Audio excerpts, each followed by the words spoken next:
Congress സഹയാത്രികൻ advocate Ajmal Kuriakose നമുക്കൊപ്പം ചേരുന്നു. അജ്മോൻ, ആദ്യം അഭിനന്ദനങ്ങൾ കോൺഗ്രസിന്റെ ശക്തമായ ഒരു തിരിച്ചുവരവിന്, ഇന്ത്യ മുന്നണി വ്യക്തമാക്കിയ ഊർജത്തിന്. അപ്പോഴും ആദ്യഘട്ടങ്ങളിൽ ഒരു കൃത്യമായ ദിശാബോധമില്ലാതെ നിന്നു എന്നുള്ളൊരു വിമർശനം ഉണ്ടായിരുന്നു.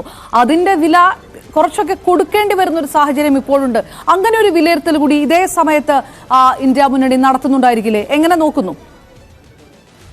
അല്ല, ഇതിനകത്ത് ആദ്യമായിട്ട് പറയട്ടെ, ഈ ഒരു ജനവിധിയെ കുറിച്ച് നമ്മൾ വിചിന്തനം ചെയ്യുകയാണെങ്കിൽ സ്വാഭാവികമായിട്ടും ആദ്യം നമ്മൾ മനസ്സിലാക്കേണ്ടത് ഒരു ഏതൊരു വ്യക്തിയായിരുന്നാലും അല്ലെങ്കിൽ ഒരു ഭരണകർത്താവായിരുന്നാലും ശരി, അവരെ ഒരിക്കലും ഇതെല്ലാം ഒരു ടേക്ക് ഇറ്റ് ആസ് ഗ്രാൻഡഡ് എന്നുള്ള രീതിയിൽ ഒരിക്കലും എടുക്കാനായിട്ട് പാടില്ല.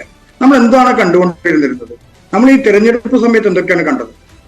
നമുക്ക് അധികം ഒന്നും ബാക്കിലേക്ക് പോകണ്ട. വെറും ഈ തെരഞ്ഞെടുപ്പിന്റെ കാലഘട്ടത്തിൽ 1 മുതൽ 7 വരെയുള്ള ഘട്ടങ്ങളിലുള്ള തെരഞ്ഞെടുപ്പ് കാലഘട്ടത്തിൽ എന്തൊക്കെയാണ് നമ്മളിവിടെ കണ്ടത്? ഇന്ത്യയിൽ കണ്ടത്, ഇന്ത്യ എന്ന് പറയുന്ന ഒരു സോവറിൻ സോഷ്യലിസ്റ്റ് ഡെമോക്രാറ്റിക് റിപ്പബ്ലിക് എന്ന് പറയുന്ന കൺട്രിക്കകത്ത് എന്തൊക്കെ തരത്തിലുള്ള വൃത്തികേടുകളാണ് കാണിച്ചുകൊണ്ടിരുന്നത്.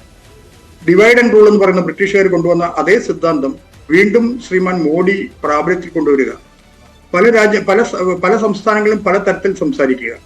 രാജസ്ഥാനിൽ നമ്മൾ കണ്ടു എന്തൊക്കെയാണ് സംസാരിച്ചിരുന്നത്. അതൊന്നും ഇവിടെ പറയാൻ പാടില്ലാത്തതുകൊണ്ട്, പറയാൻ താല്പര്യമില്ലാത്തതുകൊണ്ട് പറയാതിരിക്കുക. സൗത്ത് ഇന്ത്യയിൽ വന്നപ്പോൾ പറഞ്ഞത് വേറെ ഒന്ന്, നോർത്ത് ഇന്ത്യയിൽ വന്നപ്പോൾ പറഞ്ഞത് വേറെ ഒന്ന്. അപ്പൊ ഇങ്ങനെ ഞാൻ എന്ത് ചെയ്താലും ജനങ്ങൾ അത് അംഗീകരിക്കും, ജനങ്ങൾ അത് സ്വീകരിക്കും എന്നുള്ള ഒരു മിഥ്യയായ ധാരണ അത് അദ്ദേഹത്തിന്റെ മനസ്സിൽ ഇന്നും എന്നും കിടപ്പുണ്ട്. അതുകൊണ്ടാണ് പിന്നെ അഹങ്കാരം. ഏതെങ്കിലും ഒരു പ്രധാനമന്ത്രി, ഇന്ത്യയുടെ ഏതെങ്കിലും ഒരു പ്രധാനമന്ത്രി ഏതെങ്കിലും കാലഘട്ടത്തിൽ ഇത് എന്റെ ഗ്യാരണ്ടിയാണ് എന്ന് പറഞ്ഞിട്ടുണ്ടോ? പ്രധാനമന്ത്രി എന്ന് പറയുന്നത് മന്ത്രിസഭയിലുള്ള തിരഞ്ഞെടുക്കപ്പെട്ട ഒരു വ്യക്തി എന്നുള്ളതിനേക്കാൾ ഉപരിയായിട്ട് ആ ഒരു MP-മാരിൽ നിന്ന് തെരഞ്ഞെടുക്കപ്പെട്ട ഒരു വ്യക്തി എന്നുള്ള ഉപരിയായിട്ട് പ്രധാനമന്ത്രിക്ക് എന്താണ് പ്രത്യേകത ഉള്ളത്? അദ്ദേഹത്തിന് ചില ഡിപ്ലോമാറ്റിക് കാര്യങ്ങൾ കിട്ടുമെന്നുള്ളതല്ലാതെ അദ്ദേഹം തീരുമാനമെടുക്കുന്നത് ഈ എല്ലാവരും ചേർന്നുകൊണ്ടുള്ള ഒരു തീരുമാനമാണ് എടുക്കേണ്ടത്.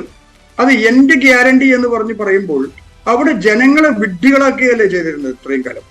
പിന്നെ ഇന്ത്യ മുന്നണിയെ സംബന്ധിച്ച് ഞാൻ പറഞ്ഞു തരട്ടെ രമേശ് ജി, ഇന്ത്യ മുന്നണിയെ സംബന്ധിച്ച് ഇന്ത്യ മുന്നണി ഈ തെരഞ്ഞെടുപ്പിന് മുന്നോടിയായിട്ട് ഉണ്ടാക്കിയെടുത്ത ഒരു മുന്നണിയാണ്.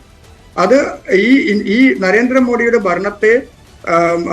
ഭരണത്തിൽ എതിർപ്പുള്ള ആളുകളെല്ലാം ചേർന്നുകൊണ്ട് ഉണ്ടാക്കിയിട്ടുള്ള ഒരു മുന്നണിയാണ് ഇന്ത്യ മുന്നണി.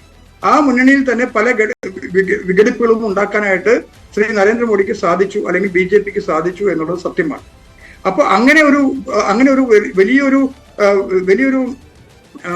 അസന്നിഗ്ധ ഘട്ടത്തിലൂടെ കടന്നു പോകുമ്പോഴാണ് ഈ തെരഞ്ഞെടുപ്പ് വരുന്നത്. ഈ തെരഞ്ഞെടുപ്പിൽ ഇന്ത്യ മുന്നണി 5 ന്യായ ഗ്യാരണ്ടികൾ കൊണ്ടുവന്നു, കോൺഗ്രസ് അടക്കം. അപ്പൊ അതിനെ ബേസ് ചെയ്തുകൊണ്ട് ആണ് കോൺഗ്രസും ഇന്ത്യ മുന്നണിയും ഇന്ത്യയിലെ ജനങ്ങളുടെ മുന്നിലേക്ക് പോയത്. ഇന്ത്യയുടെ ജനങ്ങളിലേക്ക് പോകുമ്പോൾ വികസനം, അതുപോലെ തന്നെ തൊഴിലില്ലായ്മ, അതുപോലെ തന്നെ കർഷകരുടെ പ്രശ്നം, യുവാക്കളുടെ പ്രശ്നം, ഇതെല്ലാം കൊണ്ടുവന്നിട്ടുണ്ട്. ഈ കൊണ്ടുവന്നതിന്റെ ഫലമാണ് നമ്മളിപ്പോൾ കണ്ടുകൊണ്ടിരിക്കുന്നത്. അല്ലാതെ ഇന്ത്യ മുന്നണി എന്ന് പറയുന്നത് ഒരു വർഗീയ വിദ്വേഷം കലർത്തിക്കൊണ്ടോ അല്ലെങ്കിൽ പ്രാദേശിക വികാരം വളർത്തിക്കൊണ്ടോ വന്നിട്ടുള്ള ഒരു മുന്നണിയല്ല. അപ്പൊ ഇവിടെ ഈ കഴിഞ്ഞ 10 വർഷങ്ങളായി വേരോടിക്കൊണ്ടിരിക്കുന്ന ഈ പ്രശ്നങ്ങളിൽ നിന്ന് ഈ ജനങ്ങളെ മോചിപ്പിച്ചെടുക്കാനുള്ള ഒരു എളിയ ശ്രമം മാത്രമാണ് നിങ്ങൾ നടത്തിയിട്ടുള്ളത്. ജനങ്ങൾ അത് മനസ്സിലാക്കിയിട്ടുണ്ട്. നിങ്ങൾ വോട്ടിംഗ് ഷെയർ നോക്കുകയാണെങ്കിൽ കാണാം, ഏറ്റവും കൂടുതൽ മനസ്സിലാക്കിയത് ഉത്തർപ്രദേശിലെ ജനങ്ങളാണ്, രാജസ്ഥാനിലെ ജനങ്ങളാണ്, അതുപോലെ തന്നെ മറ്റുള്ള ബീഹാർ പോലെയുള്ള മറ്റുള്ള സംസ്ഥാനങ്ങളിലെ ജനങ്ങൾ അത് മനസ്സിലാക്കി കഴിഞ്ഞു. തമിഴ്നാട്ടിലെ ജനങ്ങൾ മനസ്സിലാക്കി കഴിഞ്ഞു. കേരളത്തിലെ ജനങ്ങൾ മനസ്സിലാക്കി കഴിഞ്ഞു. ഈ തരത്തിലുള്ള വർഗീയ വിദ്വേഷങ്ങൾ അല്ല നമുക്ക് വേണ്ടത്. ഇന്ത്യ എന്ന് പറയുന്ന ഇത്രയും വലിയൊരു ഡെമോക്രാറ്റിക് കൺട്രിക്കകത്ത് വേണ്ടത് ഇവിടുത്തെ ബേസിക് ആയിട്ടുള്ള പ്രശ്നങ്ങളെ മുൻനിർത്തിക്കൊണ്ട് ഒരു തെരഞ്ഞെടുപ്പ് നേരിടുക എന്നുള്ളത് ജനങ്ങൾ പഠിച്ചു കഴിഞ്ഞു. കഴിഞ്ഞ 10 വർഷമായിട്ട് അതിലേക്ക് കൂടുതൽ വിശദമായിട്ട് വരാം അജ്മോൻ.